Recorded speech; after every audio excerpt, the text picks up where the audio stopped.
మీ మోకాల నొప్పులకు ఎటువంటి సర్జరీ లేకుండా ఎపియాన్ పెయిన్ క్లినిక్ అందిస్తున్న అత్యాధునిక చికిత్స. బ్యూటీ పాజెంట్ విన్నర్ శిల్పారెడ్డి గారి ఇంటర్వ్యూ పబ్లిష్ చేశాం, గుర్తుంది కదా.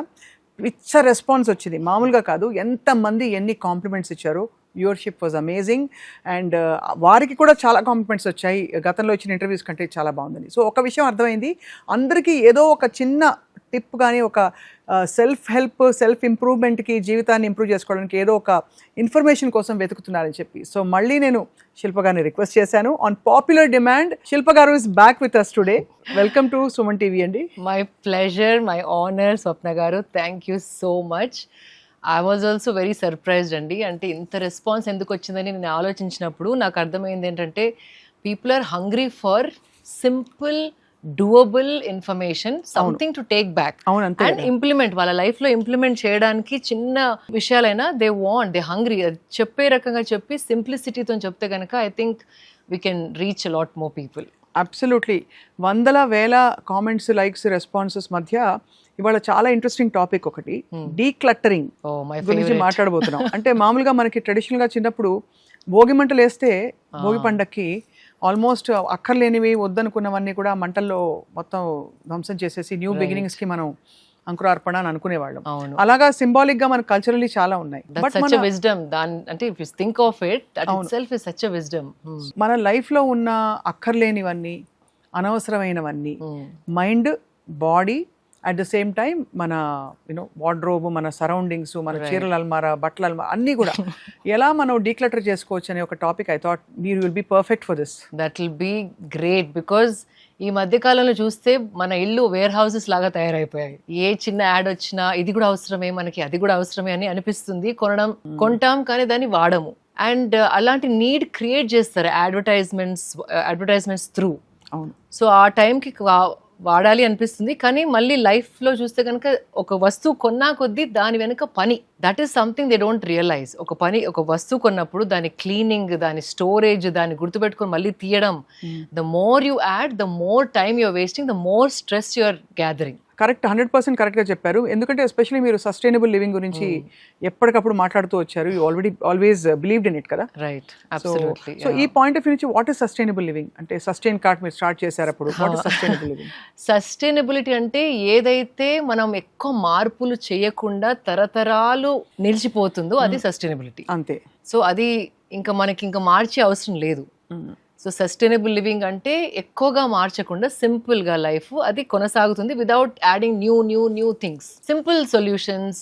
For example, how do I say, like జలుబు వచ్చినప్పుడు జింజర్, హనీ, మిరియాలు ఇవన్నీ తాగమని, ఇట్స్ అ కామన్ సెన్స్. దానికి now we have cold act, like list of medicines cold కి. సింపుల్ ఆవిరి తీసుకోవడం, దాంట్లో జిందా తెలుసుమాతో ఏదో వేసుకోవడం, ఆవిరి పట్టుకోవడం was very common thing. So అట్లాంటి something very simple instead of adding more and more.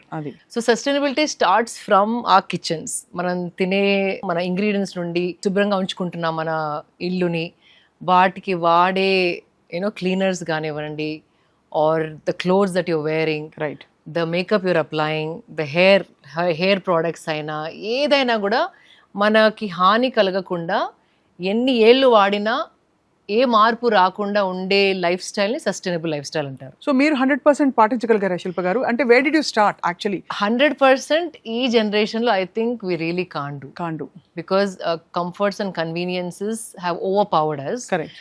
ఆ time also is a big factor Swapna garu. So కొన్ని కంఫర్ట్స్, కన్వీనియన్స్, టైం సేవ్ చేయడానికి మనం definitely we will go towards few things that our grandfathers or grandmothers didn't have. So at least వీలైనంత at least we have to start making changes. అంటే ఎవరైనా సరే నేను sustainable living, నేను నేచర్తో కలిసి బ్రతకాలి, ఈ విధంగా న్యాచురల్గా ఉండాలి అనుకుంటే ఎక్కడ మొదలు పెట్టచ్చు మనం? యాక్చువల్లీ కిచెన్లో first thing I notice recently, vegetables కడడానికి కూడా ఒక పౌడర్ అమ్ముతున్నారు. దాని బదులు జస్ట్ కల్లుప్పు, దాంట్లో కొంచెం వెనిగర్ అన్న, లేకపోతే బేకింగ్ సోడా, సింపుల్ ఇంగ్రీడియంట్స్ మన కిచెన్లో ఉన్న వాటినే వేసి నానేస్తే కనుక, ఆల్ ద పెస్టిసైడ్స్, కెమికల్స్ అవన్నీ ఒక 10 minutes నానేస్తే కనుక దిల్ గో అవే. దానికి మళ్ళీ ఇంకో ప్రోడక్ట్ కొని దాంట్లో మళ్ళీ ఇంకేం కెమికల్స్ ఇస్తున్నారో తెలియదు మనకి. సో అట్లాంటి సింప్లిఫై చేసుకుంటూ ఉండాలి. Just simple things, washing vegetables. కత్తిపీట ఉండేది, but now we have Cutting plastic cutting boards. And every time you cut on the plastic cutting board, little bit of plastic is getting scraped. స్క్రేప్ అవుతా ఉంటుంది, అది food లో కలిసే అవకాశం ఉంది. ఒకవేళ మనం వుడెన్ కటింగ్ బోర్డ్స్ అనుకుంటామా, అది వాష్ చేసిన తర్వాత సరిగ్గా ఆరకపోతే దాంట్లో బ్యాక్టీరియా అవన్నీ అంటే వుడ్ అంటే పోరస్ గా ఉంటుంది కదా, అది వాష్ చేసి ఎండలో పెట్టి కంప్లీట్ గా డ్రై అయిన తర్వాత you can still use it again. అవును. కానీ if you don't do that, wood holds water and దాంట్లో మళ్ళీ బ్యాక్టీరియా బ్రీడ్ అయ్యి that is also harmful. Oh my god, ఇవి అసలు గ్రహించరు ఎవరు. ఇది చిన్న చిన్నవి, బట్ మన కత్తిపీట was the perfect because you cut it and the blade is easy to clean and కింద ఒక బౌల్ ఏదో పెట్టుకునే వాళ్ళం. That would have been the perfect thing. కత్తిపీట వాడడం ఎంత బాగుందో, కత్తిపీట వర్డ్ విని కూడా ఎన్ని రోజులు అయిపోయిందో అసలు. ఎగ్జాక్ట్లీ. సో అట్లా చిన్న చిన్న చిన్న చిన్న జస్ట్ కంటైనర్స్ కూడా జార్స్ లో పెట్టుకోవడం బెటర్ దాన్ ప్లాస్టిక్ డబ్బాస్. అది కూడా ప్లాస్టిక్ మీకు తెలిసిందే, ఎవ్రీ టైమ్ యూ వాష్ కొంచెం కొంచెం ప్లాస్టిక్ లీచ్ అవుతా ఉంటుంది. అంటే ఫుడ్ గ్రేడ్ అందరు అమ్మరు, food grade is little expensive. అది కూడా ఎండలో పెట్టవద్దు because something always melts and leaches. Plastic definitely leaches year after year. So అది ఫుడ్ లో కలవడం సింపుల్ గా. అప్పుడు మన దగ్గర అల్యూమినియం డబ్బాలు ఉండేవి, స్టీల్ డబ్బాలు ఉండేవి. అవును. And I remember my mom తో for the long, even till today, like almost 45 I am, నా చిన్నప్పటి నుండి అదే స్టీల్ డబ్బాస్ in different sizes for uh pappu, biyyam, uppu and like ఎండుమిర్చీస్ అండ్ ఎవ్రీథింగ్. అసలు ఆ స్టీల్ డబ్బాలు చూస్తేనే పండగలా ఉండేది, కళ కళ థళ థళ మెరిసిపోతూ. So simple thing that was sustainable because ఇప్పటి వరకు మా అమ్మ ఒక్కసారి కూడా చేంజ్ చేయలేదు డబ్బాల్ని. And they last, there is no harm and like chemicals, plastic leaching అవన్నీ లేదు. కత్తిపీట స్టిల్ మై మదర్ యూజెస్. మన పెద్దవాళ్ళు ఇవన్నీ సెటప్ చేసిన థింగ్స్ ఇన్ ద కిచెన్. కానీ ఇప్పుడు మనం ఆ బుల్లెట్ వచ్చిందని, ఇంకోటి వచ్చిందని, చాపర్ అనేసి we start using too many things. మనకి ఈ ఇన్స్టాలో అయితే చూస్తే ప్రతిదానికి ఒక పరికరం ఉందండి. అవును. వెల్లుల్లి కట్ చేయడానికి ఒక పరికరం, వెల్లుల్లి దంచి ఇది వరకు తొక్క తీసేసి పోపులో వేసేవారు. ఇప్పుడు garlic cutter, peeler and food processor అనేసి ఒకటి, సాలడ్ కటర్ అని, అసలు రకరకాలు అవన్నీ ఎక్కడ పెట్టుకోవాలి, ఎవరు క్లీన్ చేయాలి. 90% ప్లాస్టిక్ అవి. అది ఇంకోటి గమనించండి, 90% ప్లాస్టిక్. ఆ ఏ గ్రేడ్ ప్లాస్టిక్ ఎవరు దాన్ని అథెంటిఫికేషన్ చేయట్లేదు. So it has to be simple life స్టైల్ని కనుక మనం ఫాలో అయితే, అయితే మన కంట్రీలో అది ఉండింది. ఇట్స్ నాట్ దట్ సడన్ గా మనం కొత్త దారులు వెతుక్కోవడం కాదు. మన అమ్మమ్మ వాళ్ళు జస్ట్ 2 generations బిఫోరే ఇవన్నీ మనం చేసి ఉన్నాము. అవును. సో జస్ట్ అట్లీస్ట్ అన్ని కాకపోయినా 50% అన్నా we have to bring it back into our kitchens because అక్కడ మెయిన్ ఫుడ్ తయారవుతుంది కాబట్టి. అవును. And then clothes and the rest follows. Cleaning, అప్పుడు చిన్నప్పుడు జస్ట్ మై మదర్ ఉప్పేసేది ఫ్లోర్ క్లీనింగ్కి. ఎప్పుడైనా నిమ్మకాయ పిండేది వాసన వచ్చినప్పుడు, ఆర్ వానాకాలం.